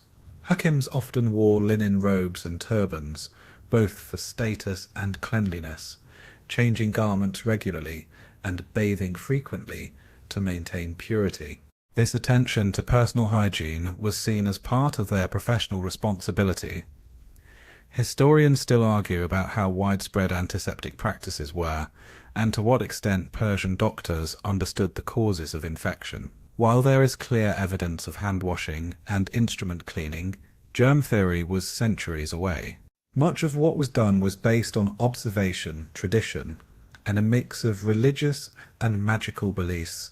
Nevertheless, many patients recovered, and some surgical procedures, such as cataract removal, were remarkably successful. You watch as a young apprentice demonstrates the proper way to bandage a wound, carefully wrapping linen strips soaked in wine and herb extracts. The instructor nods approvingly but reminds the students that no remedy works without patience and proper rest. In another corner, a midwife cleans her tools meticulously before assisting with a childbirth, her hands steady and sure. Fringe tidbit, some healing rituals included incantations for cleanliness, where the physician would whisper prayers or recite verses intended to drive away invisible contaminants. There's even a legend of a healer who, after successfully treating a plague patient, claimed he was guided by a spirit that taught him the secrets of invisible purification. Perhaps an early nod to the idea of microbes, though more poetic than scientific. As twilight descends, you observe the subtle balance between medicine and ritual. Healing in Persia was not merely the application of herbs or the use of clean tools. It was a holistic process involving mind, body, and spirit. Patients were encouraged to maintain cleanliness in their homes, to eat balanced diets, and to follow prescribed baths and prayers. Physicians often recommended purifying the air with incense and maintaining personal hygiene to prevent illness. You leave the clinic with a sense of admiration for the hakims, whose dedication and care set a foundation for modern medical hygiene. Their practices remind us that the path to health is paved not only with science, but with respect, ritual, and an unyielding commitment to cleanliness. As you step back into the cooling evening, the scents of herbs and burning incense still cling to your clothes. The legacy of ancient Persian medical hygiene, you realize, is a powerful testament to human ingenuity and the timeless quest to keep both body and soul well. As night descends over the Persian city, you find yourself drawn to a lesser-known but fiercely important aspect of hygiene: pest control. In a world before chemical sprays or electric zappers, the fight against lice, fleas, flies, and other tiny invaders was as crucial as any medical treatment. Ancient Persians faced these pests with a mix of ingenuity, ritual, and downright stubbornness, ensuring their homes, bodies, and clothes stayed as free from pests as possible. Mainstream historical fact: pest control was a recognized and vital part of Persian hygiene. Historical records and archaeological findings reveal that people used herbal fumigants, oils, and physical methods to repel or kill parasites. Mixtures of wormwood, cedar, and sulfur were burned in homes and stored rooms, while aromatic oils such as lavender and eucalyptus were applied to skin and hair. Clothes and bedding were regularly aired and washed, and regular combing with fine-toothed combs helped keep lice populations down. You watch as a woman carefully burns a bundle of dried wormwood near a sleeping child, the pungent smoke curling upward in ghostly spirals. She explains that the smoke is believed not only to drive away insects, but also to purify the air, preventing disease. Nearby, a merchant sells small sachets of crushed mint and marigold flowers, prized for their bug-repellent properties. These sachets are hung near doorways or tucked under pillows, a fragrant barrier against nighttime invaders. Quirky tidbit: some Persian families swore by bathing their children in mixtures of vinegar and water to repel lice, a practice that sounds more like a vinegar-soaked wrestling match than a soothing bath. Others used fine-toothed bronze combs to physically remove parasites, combing for hours with patience and care. There are even records of a lice lottery, a communal event where children's hair was inspected and the owner of the most lice was humorously crowned king or queen of the vermin for a day, a way to make the unpleasant task more bearable. Beyond the home, pest control extended to the marketplace and food storage. Grain bins were kept sealed, and aromatic herbs were stored alongside dried foods to keep away weevils and moths. Even palace kitchens employed fumigation methods, burning herbs to keep flies and other pests at bay during feasts. The royal stables were also subject to pest control efforts, since flies and ticks could weaken prized horses and camels. Historians still debate how effective these ancient pest control methods truly were, given the absence of modern chemicals. However, many believe that the combination of hygiene practices, fumigation, and social customs helped keep parasite infestations manageable, reducing the spread of disease. The use of natural repellents and physical removal is an approach echoed by many traditional cultures worldwide, showing a timeless battle between humans and their tiny foes. You observe a healer preparing a salve made from crushed garlic, onion and sesame oil, ingredients believed to soothe irritated skin and repel biting insects. This salve is carefully applied to the necks and wrists of travellers before they set off on long journeys, a practical measure to prevent uncomfortable and sometimes dangerous bites. The healer laughs as she recalls a story of a merchant who refused to use the salve and ended up with a dozen itchy red bumps, much to the amusement of his companions. Fringe tidbit: there are tales of ritual dances performed during certain times of the year, meant to chase away the lice spirits. These dances involved singing, rhythmic stamping, and the waving of bundles of herbs. Participants believed that these ceremonies kept not only their bodies clean, but also maintained spiritual protection against invisible pests. Whether these rituals had any real effect on lice populations is unknown, but they highlight the cultural importance placed on cleanliness and health. As the night deepens, you notice families inspecting each other's hair by candlelight, a shared chore wrapped in care and sometimes gentle teasing. Children squirm but cooperate, knowing that this communal vigilance protects everyone. The sound of laughter and whispered jokes turns what could be a tedious task into a bonding ritual, a reminder that hygiene was as much about community as it was about individual well-being. You leave the humble home, the scent of burning herbs lingering in your nose, and reflect on the daily battles waged against the smallest of enemies. In Persia, cleanliness was a constant effort, requiring vigilance, creativity, and a healthy dose of humour.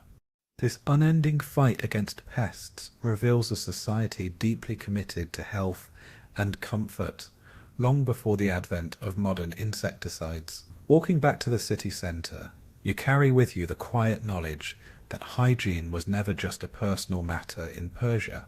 It was woven into the very fabric of life, spanning homes, markets, temples, and palaces alike. The battles against the smallest foes were fought with herbs and hope, with laughter and ritual, and with a stubborn determination to keep both body and soul as pure as the mountain waters that sustained them. The city's early evening hum draws you toward a quieter neighborhood where Persian women gather for their daily rituals of care, bathing, and beauty. A world often hidden behind lattice windows and veils, but vital to the pulse of the empire. Here, hygiene blends with resilience and social ritual, forming a delicate dance of tradition, discretion, and sisterhood. You follow the soft murmur of voices and the scent of herbs, slipping through a courtyard where women prepare for their evening bath. Mainstream historical fact: Persian women's hygiene practices were as sophisticated as those of men, but often carried unique social and ritual significance.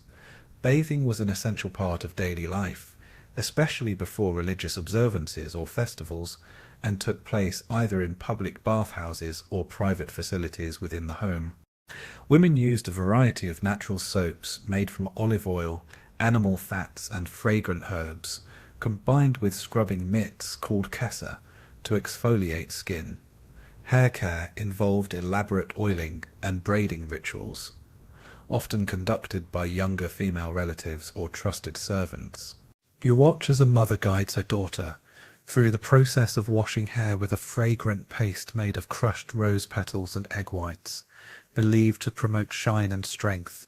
The girl giggles as water drips from her tangled braids, while an older woman tends to the fire heating the bath water. There's a rhythm to their movement, soothing, deliberate, and steeped in generations of wisdom. The air is thick with the scent of lavender, myrrh, and sandalwood, a fragrant cloud that seems to shield the women from the harshness of the outside world.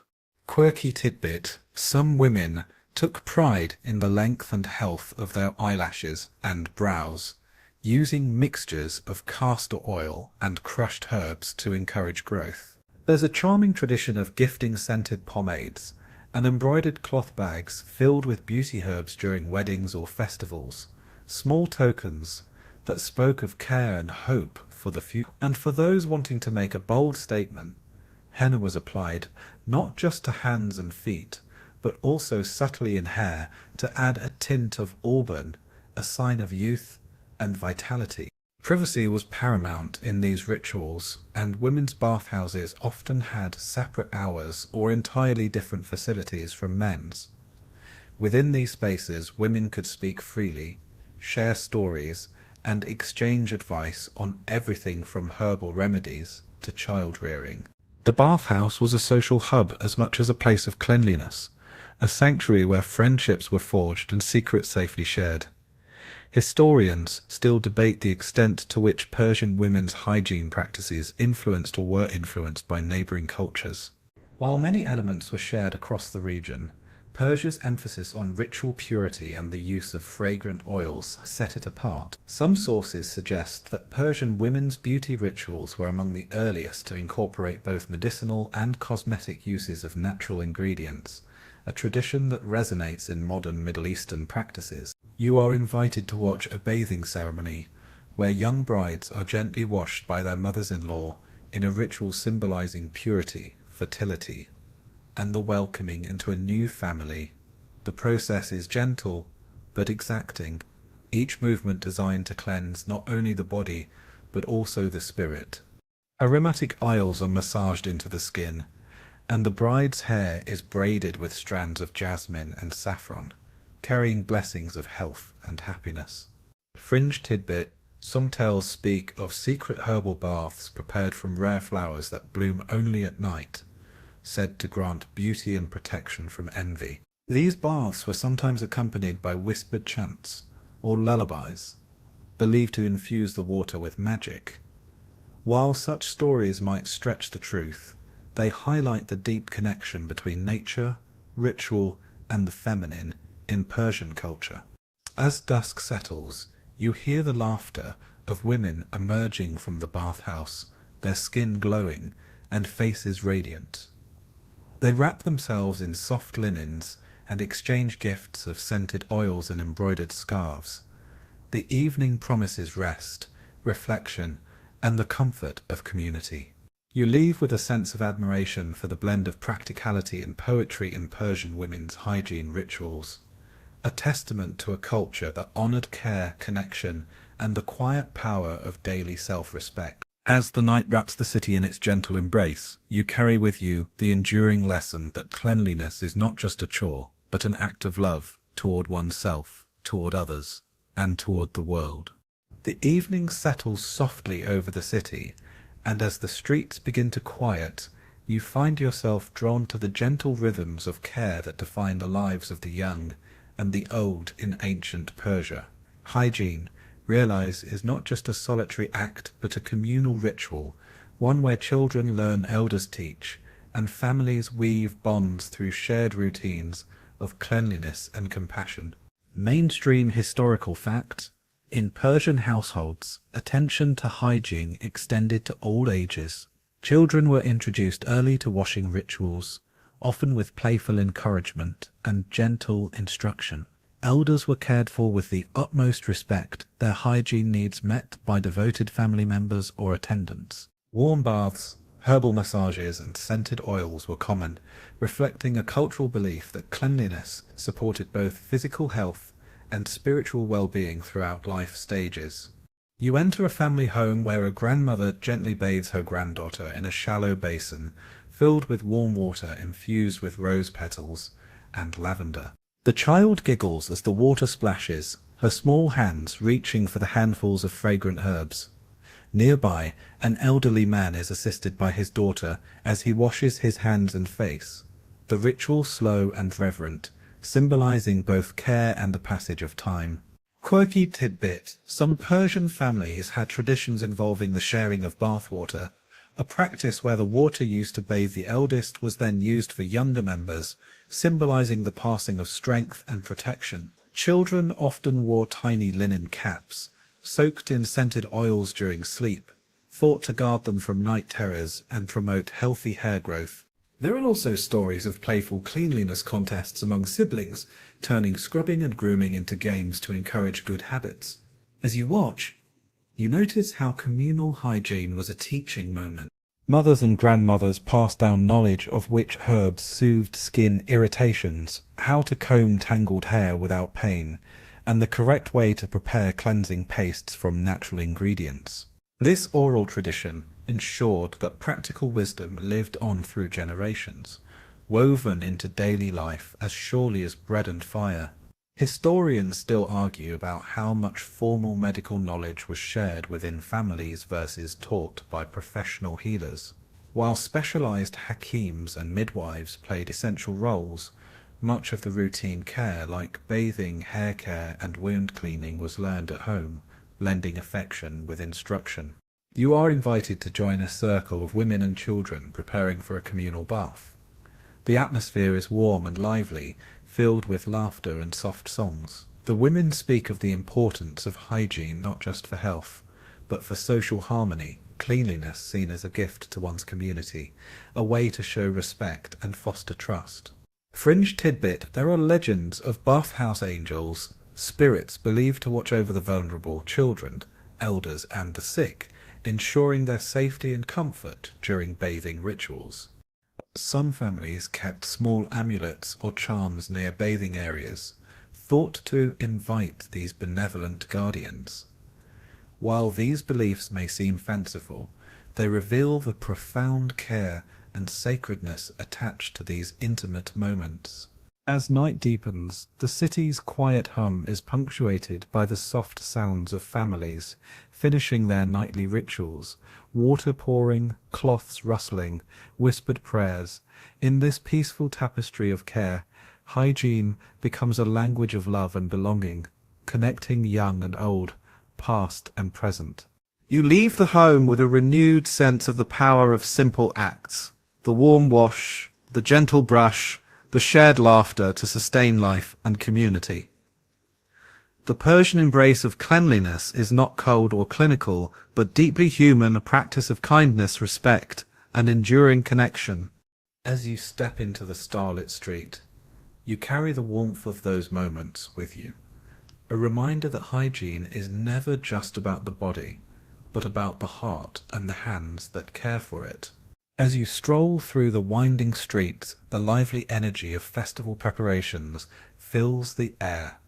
Persian festivals were dazzling affairs, where music, dance and sumptuous feasts came together in a celebration of life, nature and the divine. But beneath the glitter and gaiety lay a sophisticated understanding of hygiene, a vital if often overlooked part of these grand occasions. After all, when you're sharing tables with hundreds of guests, cleanliness isn't just good manners, it's a matter of survival.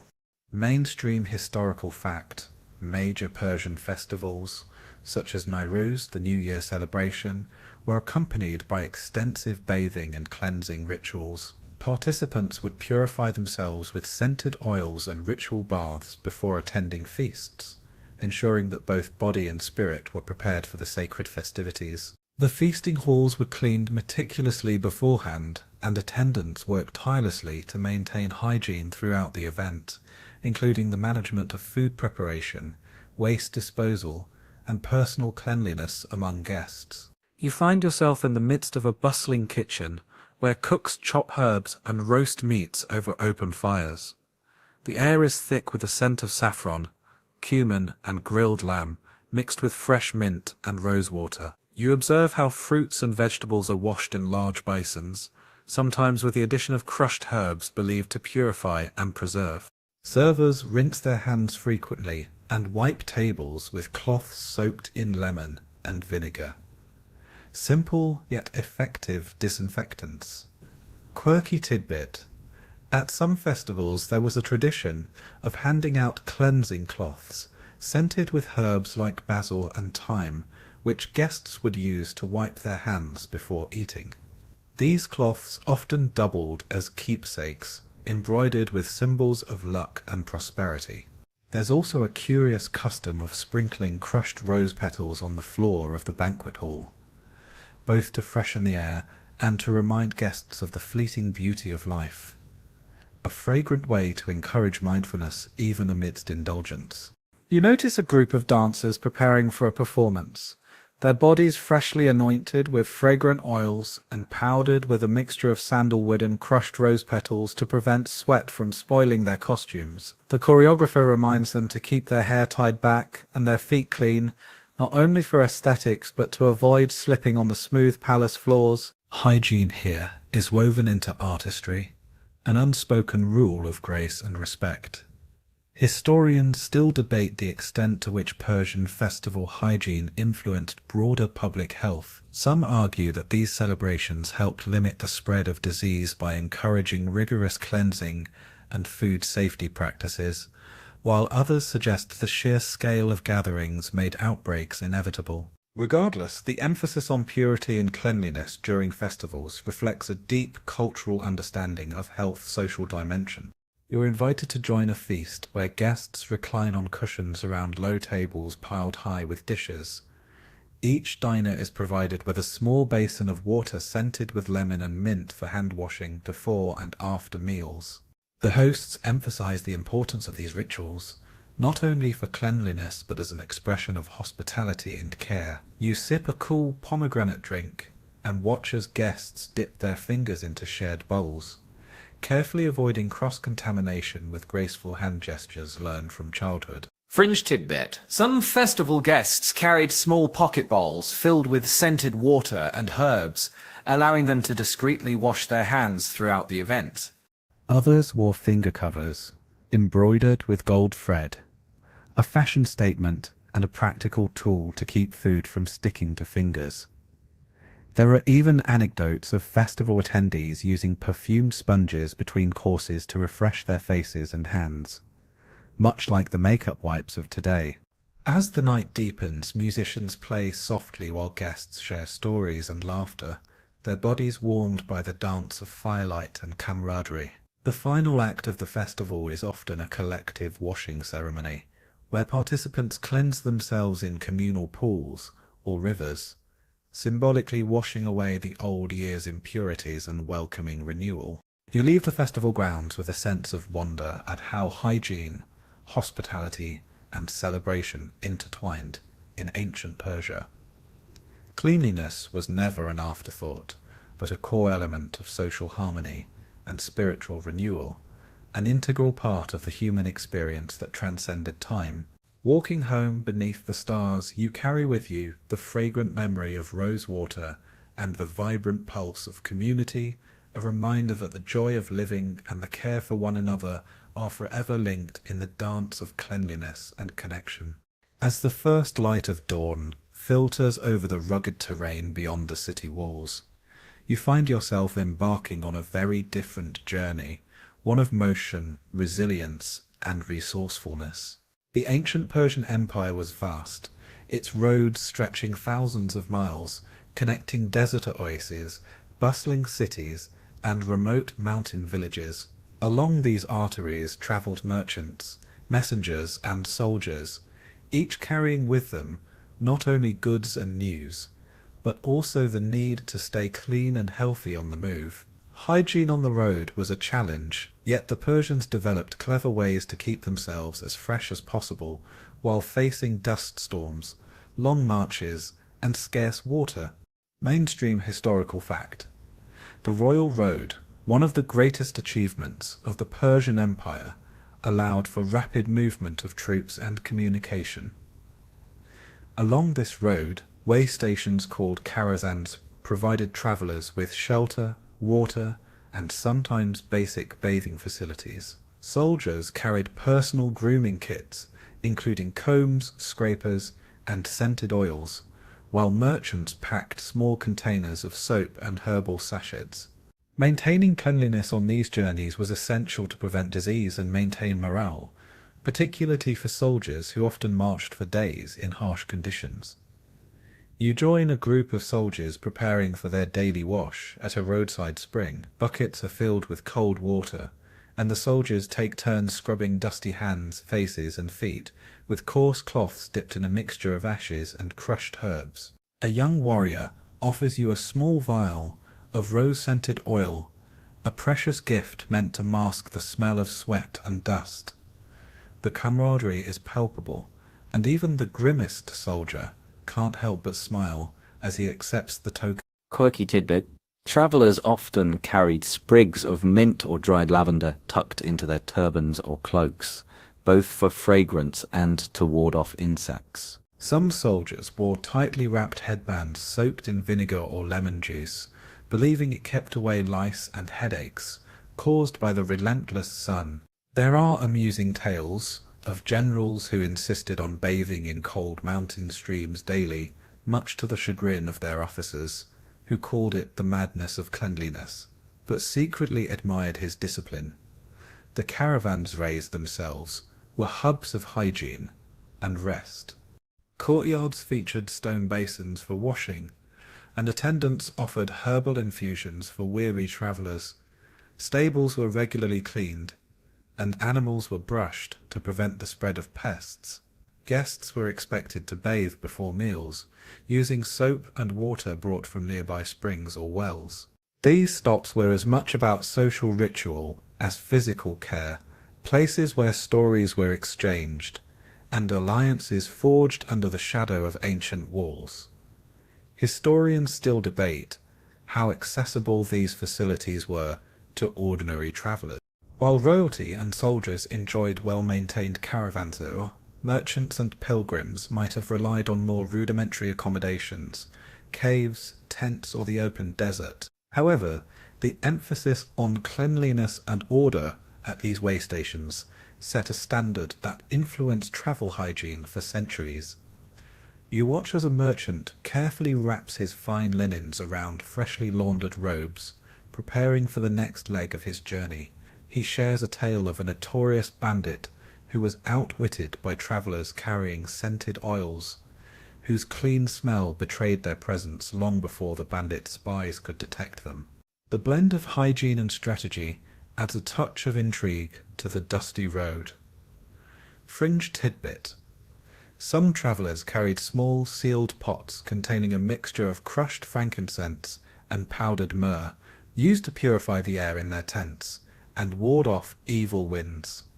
There's a charming story of a caravan leader who was so devoted to hygiene that he had his servants prepare miniature baths for his prized horse, insisting that cleanliness was key to strength and speed. As the sun climbs higher and shadows shorten, you join the march, feeling the dust settle on your skin, but also a sense of pride in the perseverance of those who kept clean despite the hardships. Hygiene on the move was a form of resilience, a daily affirmation that no matter how far from home, the body and spirit must be cared for. You leave the dusty road with a newfound respect for the travelling Persians, whose clever customs and relentless commitment to cleanliness kept the empire's heart beating across vast and challenging landscapes. In their footsteps, you carry the understanding that hygiene is not just a luxury of the settle, but a necessity of the journey. Beyond the heart of the Persian Empire, the borders were a tapestry of diverse peoples, each with their own customs and ways of life. As you journey into these frontier regions, you discover a fascinating mosaic of hygiene practices, some deeply influenced by Persian traditions, others strikingly distinct. Here, the empire's fringes reveal how cultural diversity shaped attitudes toward cleanliness, purity, and social ritual, offering a glimpse into the empire's broader complexity. Mainstream historical fact. The Persian Empire was famously multicultural, encompassing Medes, Elamites, Babylonians, and many others, each bringing unique hygiene customs. Archaeological evidence shows that while the Persian core emphasized public bathhouses and ritual purity, border regions often had communal washing areas, different bathing schedules, and alternative cleansing agents, sometimes reflecting local climates, religions, or social structures. This diversity enriched the empire's approach to hygiene as ideas were exchanged, adapted, or resisted. You arrive in a Median village nestled among rolling hills, where stone wells and flowing streams serve as lifelines. Women gather at the river's edge, washing clothes and themselves with soap made from local herbs, such as chamomile and wild thyme. Their songs carry across the water, weaving tradition and daily labour into a seamless whole. You notice that the men prefer dry baths, rubbing themselves with fine sand and fragrant oils to conserve water, a practical adaptation to the region's climate. Quirky tidbit: among the Elamites, hair removal rituals took on a symbolic significance. Before marriages or religious ceremonies, individuals would shave specific parts of their bodies, not just for cleanliness, but as a rite of passage. Yes, some communities believed that certain hair patterns could attract good fortune or ward off evil spirits. There's even a tale of a young man who refused to shave a patch of his beard, claiming it protected him from misfortune, causing much amusement among his peers. Travelling further, you find yourself among the nomadic tribes of the eastern deserts, where water is scarce and bathing is a rare, treasured event. Here, hygiene relies heavily on dry cleaning methods, rubbing with clay, dusting with fine powders, and the liberal use of fragrant resins to mask odours. The tribespeople value simplicity and practicality, but their customs are no less rich in meaning. Cleanliness is tied to honour and hospitality, with guests receiving fresh cloaks and aromatic cloths upon arrival. Historians still debate how much these frontier customs influenced the Persian heartland. Some scholars argue that the empire's administrative systems encouraged cultural exchange, spreading hygiene practices across regions, while others point to evidence of resistance and preservation of local traditions. The truth likely lies in a dynamic interplay, an ongoing dialogue between unity and diversity. You witness a ceremonial cleansing among a group of Elamite elders, where the community gathers to wash in a sacred spring, accompanied by chants and offerings. The ritual blends physical purification with spiritual renewal, a theme that resonates throughout Persia and its neighbours. Water, fire, and earth are invoked, creating a shared sense of identity and continuity. Fringe tidbit: there are legends of hygiene shamans who used herbs and smoke to heal not just the body, but the environment itself. These figures were believed to command the forces of nature, ensuring clean water, healthy crops, and protection from pests. Their practices, part medicine and part mysticism, were sometimes viewed with suspicion by Orthodox priests, but remained popular among common folk. As you prepare to leave the borders and return to the imperial cities, you reflect on the wealth of hygiene traditions you've encountered, each shaped by environment, belief, and history. This diversity enriched Persia, creating a complex web of practices that supported health, social order, and cultural identity across the vast empire.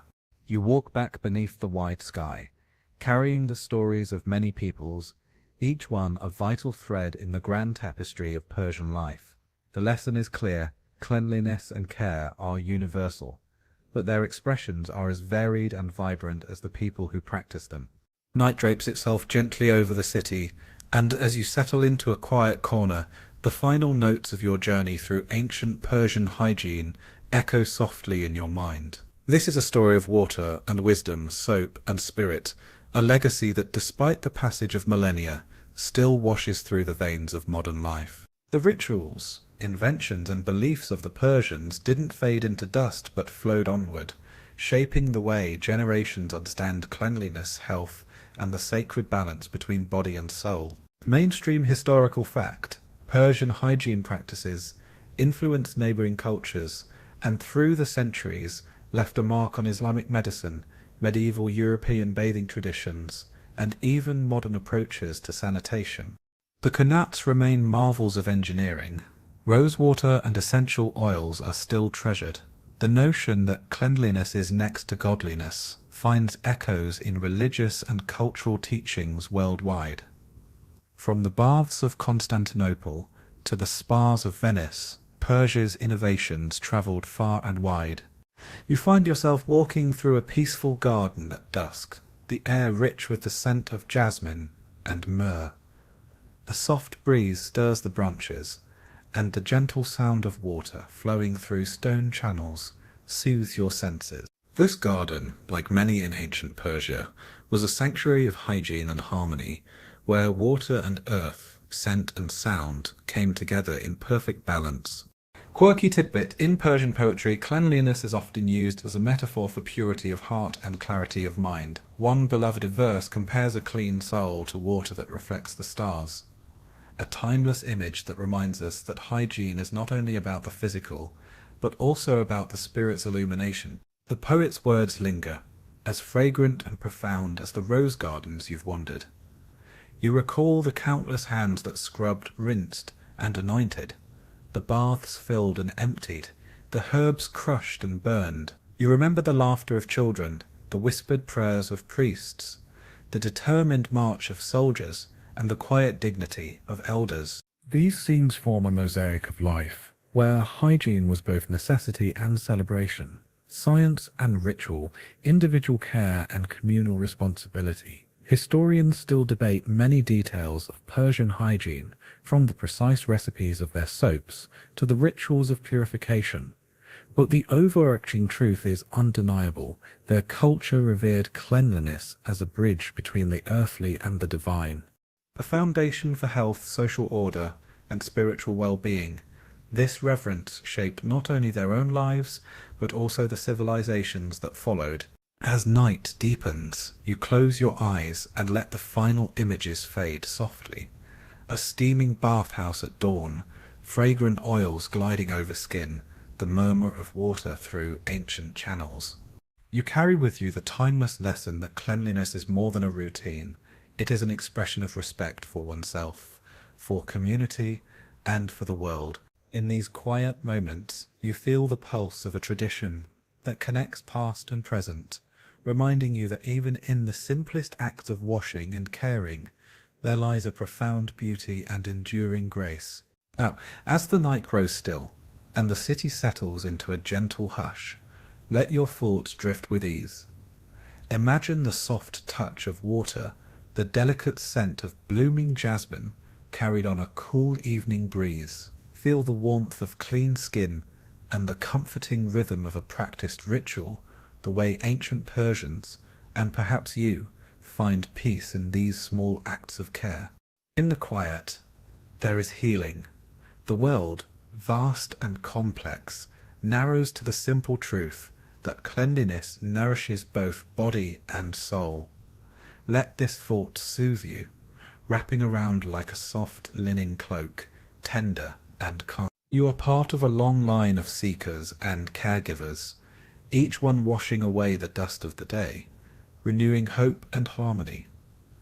The past and present mingle in the water's gentle flow, connecting you to a timeless dance of life and purity. So as you close your eyes, breathe deeply, and listen to the soft hum of the night. Know that you carry within you the enduring legacy of care and cleanliness, a gift as ancient as the mountains, as fresh as the morning dew. Let your thoughts wander gentle and slow until they find rest. The story will wait for you when dawn comes again. For now, simply be clean, calm, and ready to